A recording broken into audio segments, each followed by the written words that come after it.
제6시가 되매 온 땅에 어둠이 임하여 제9시까지 계속하더니 제9시에 예수께서 크게 소리 지르시되 엘리 엘리 라마 사박다니. 이를 번역하면 나의 하나님, 어찌하여 나를 버리셨나이까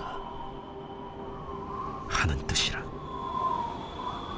곁에 섰던 자 중 어떤 이들이 듣고 보라, 엘리야를 부른다. 한 사람이 달려가서 해면에 신 포도주를 적시어 갈대에 꿰어 마시게 하고 가만두라. 엘리야가 와서 그를 내려주나 보자.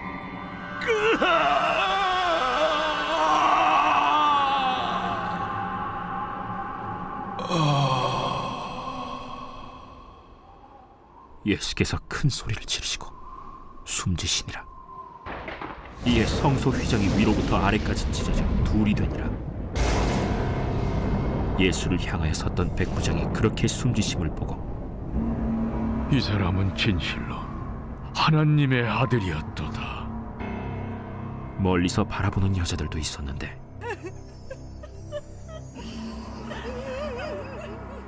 그 중에 막달라 마리아와 또 작은 야고보와 요새의 어머니 마리아와 또 살로메가 있었으니 이들은 예수께서 갈릴리에 계실 때에 따르며 섬기던 자들이요 또 이외에 예수와 함께 예루살렘에 올라온 여자들도 많이 있었더라.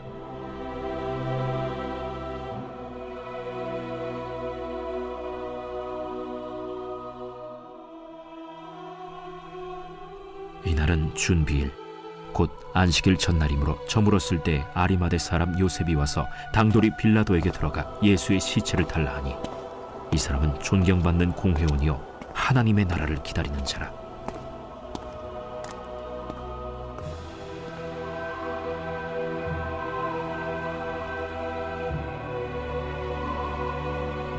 빌라도는 예수께서 벌써 죽었을까 하고 이상히 여겨 백부장을 불러 죽은 지가 오래냐 묻고 백부장에게 알아본 후에 요셉에게 시체를 내주는지라.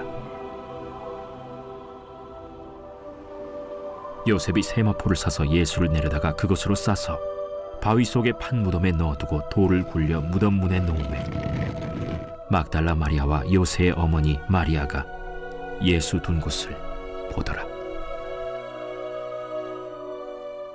예수님은 이제 유대 시간으로 3시, 우리 시간으로 아침 6시, 아침 9시, 그러니까 유대 시간에서 6시간 더하면 됩니다.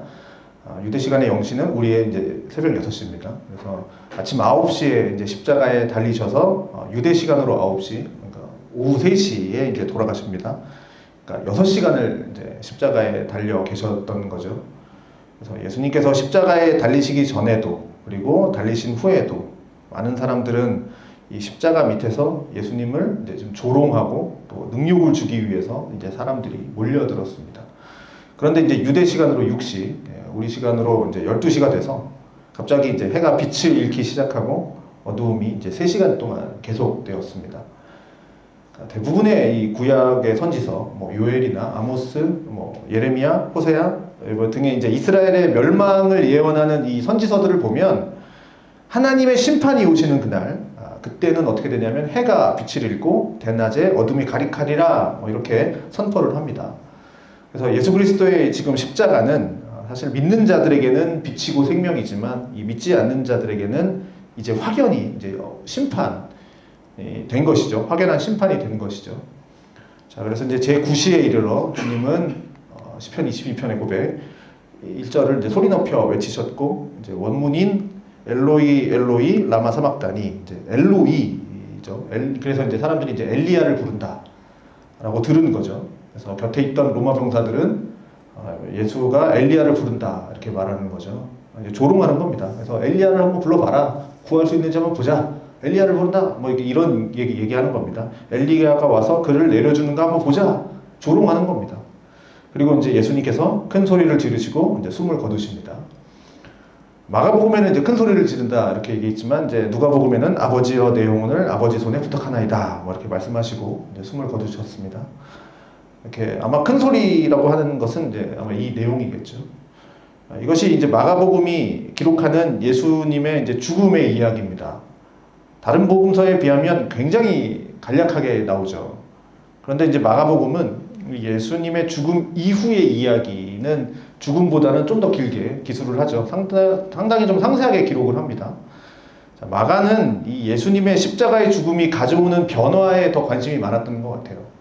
그래서 마가가 기록한 예수님의 이 죽음 이후의 이야기 가운데 우리가 주목해야 되는 몇 가지가 있는데, 그 중에 하나가, 첫째는 예수님께서 죽으실 때 이 성소의 휘장이 위에서부터 아래로 갈라져서 둘이 되었다라고 이제 기록을 하고 있습니다. 자, 휘장은 이제 성전 내부에 있죠. 그래서 우리가 잘 아는 것처럼 이게 지성소와 성소를 구분해서, 지성소에는 대제사장이 속죄일에, 대속죄일에 1년에 한 번, 1년에 한 번밖에 못 들어가는 그 거룩한 곳, 그 지성소, 그리고 성소 구분하는 이제 휘장이었습니다. 휘장이 위에서부터 아래로 갈라졌다. 이제 더 이상 성소와 지성소를 구분하지 않는다라고 하는 것, 하나님께서 의도적으로 보여주려고 지금 지성소를 공개하신 거죠. 이제는 아무나 들어갈 수 있다. 1년에 한 번 대제사장만 들어갔던 그곳을 이제는 이 성전이 이 유대인의 방식이 아닌 예수님의 이름으로 매일 매 시간 우리가 하나님을 이제 만날 수 있다. 이렇게 부를 수 있는 지성소가 우리의 이제 일상이 된 거죠. 예전에는 대제사장만 들어갔는데 이제 우리의 일상이 된 겁니다. 이게 얼마나 큰 은혜인지 모르겠습니다. 그런데 우리가 주목할 것은 성전이 위에서부터 아래로 찢어졌다라고 이야기합니다. 만약에 사람이 찢었다면 이 휘장이 12m 정도 되니까 휘장을 찢으려면 뭐 기어 올라가지 않는 이상, 근데 밑에서부터 위로 찢어야겠죠. 이게 밑에서부터 쭉 이렇게 찢어야 되는데 위에서부터 아래로 찢어졌다고 정확하게 이야기하고 있다는 것은 이 휘장을 하나님이 찢으셨다는 거죠. 그래서 그리스도의 죽음이 우리에게 주는 큰 선물이 바로 이겁니다. 우리의 삶에서 하나님을 직접 배울 수 있다는 것. 우리의 집이 이제 지성소가 될 수 있고, 또 우리의 직장이 지성소가 되고, 이곳이 바로 지성소가 되어서 하나님을 이제 직접적으로 만나고 기도하고 찬양할 수 있는 은혜가 이 그리스도의 죽음을 통해서 우리에게 선물로 주어지는 것이죠. 자, 두 번째 주목할 것은 예수님의 죽음을 바라본 사람들의 변화입니다. 그렇게 비웃고 그렇게 조롱했던 사람들의 변화죠. 39절에 보면 로마의 백부장이 예수님께서 죽으시는 모습을 보고 이렇게 얘기하죠. 이 사람은 진실로 하나님의 아들이었도다라고 고백을 합니다. 자, 그는 누굴까요? 이 백부장은 누구였을까요? 아마 십자가의 형을 친히 집행했던 집행관이었을 겁니다. 아마 책임자였을 겁니다. 십자가의 처형의 매 단계를 아마 목도했을 겁니다. 지켜봤을 거예요. 자, 이 백부장의 고백, 이 사람은 진실로 하나님의 아들이었도다.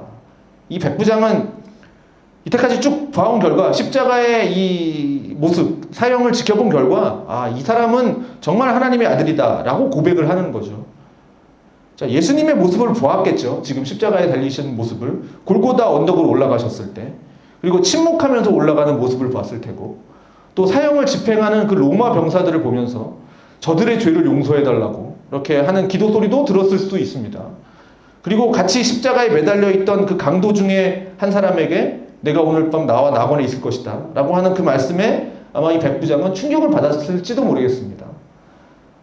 자, 부활을 보지도 않고, 예수님의 이 부활을 보지도 않고 예수님이 하나님의 아들이심을 믿은 자가 있었다는 것이 오늘 우리의 눈을 좀 끄는 이야기죠. 의미 있는 고통에 대해 지금 의연하게 대처하는 모습을 보이는 그 모습만으로도 우리는 다른 사람을 전도할 수 있다라는 거예요.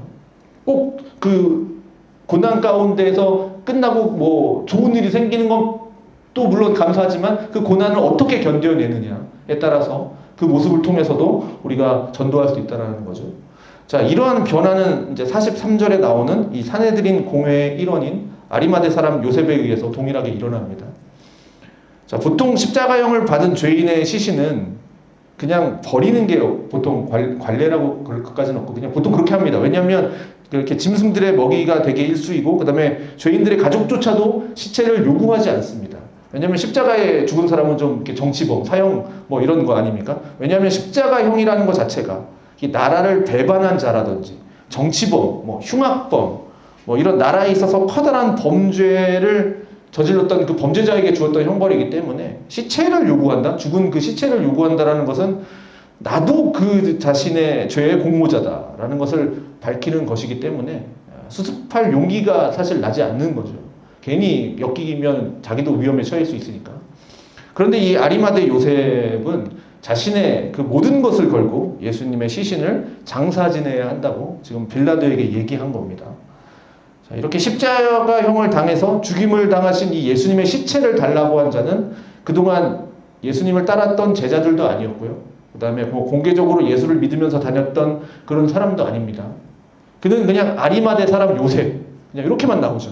그렇게 소개되어지고 있는데, 요셉이라는 이름은 그 당시에 너무 흔한 이름이니까 이제 복음서 기자들이 아리마대 사람 이걸 붙인 거죠. 아리마대를 따로 기록하고 있습니다. 그래서 이 사람은 아리마대 출신지가 아리마대고 그곳에서 온 요셉이라고 하는 이름을 가진 사람이라는 건데, 마가는 특별히 이 아리마대 사람 요셉을 뭐라고 소개하고 있냐면 43절에 보니까 존경받는 공회원이고 하나님의 나라를 기다리는 자다, 그렇게 소개를 해주고 있습니다. 지금 존경받는 공회원이래요. 사람들이 좋은 명망을 받는 공회원이었는데, 아마도 공회원이라고 말하면 뭐 의결할 수 있는 권한을 가진 사람이겠죠. 그래서 공회원 그러면 뭐 사내들인 공회원의 한 사람이었다라고 우리가 볼 수가 있겠습니다. 그러니 그 당시에 가장 사회적인 영향력을 끼치고 있었던 사람이었던 거죠. 자, 그런데 그 이 사람은 다른 사내들인 공회원과 같이 뭐 예수님을 하나님의 아들로 믿지 않았던 자가 아니라 지금 예수님을 분명히 하나님에게서 온 자다라고 믿음을 가지고 있었던 자였고, 그것이 어디에서 나타나냐면 그가 바로 하나님의 나라를 기다린 자다라고 하는 소개를 통해서 우리가 알 수 있는 거죠. 자, 이 아리마대 사람 요셉이라고 하는 사람이 예수님에 대한 분명한 지식을 가지고 있지는 않았을 겁니다. 이 예수라는 사람에 대한 분명한 지식을. 그러니 예수님이 하나님의 아들로 이 세상에 오셔서 우리의 죄를 위해서 죽으시고 3일 만에 부활하실 것이라는 내용에 대해서 이 사람은 아마도 정확하게 알지는 못할 겁니다. 그런 정확한 또 이해도 없었겠죠. 그러나 다른 제자들과 다른 점이 뭡니까? 다른 제자들은 예수님이 붙잡혀 죽임을 당하실 때 도망을 갔었고, 물론 이제 나중에 요한이 와서 예수님의 그 죽음을 보기는 했지만, 예수님의 시신을 장례 지내는 것에 있어서는 그 어떠한 제자도 관여하지 않습니다. 심지어 베드로는 자기 고향으로 가버립니다. 자, 그러나 그는 이렇게 예수님의 시신을 달라라고 하는 이 행위를 통해서 예수님이 이렇게 죽임을 당하기는 했지만 그가 곧 하나님에게서 온 자다라고 하는 것을 하는 분명한 확신을 갖고 있었던 거예요. 그리고 그의 시체를 달라고 하는 이 행위 자체가 그냥 내가 그냥 마음속으로만 예수님이 하나님에게서 온 자구나 그렇게 생각한 게 아니라, 이제는 아까 얘기했듯이 이 달라고 하는 행위는 굉장한 용기가 필요한 거죠. 이제는 만방에 자신의 신앙을 고백하는 것과도 같습니다.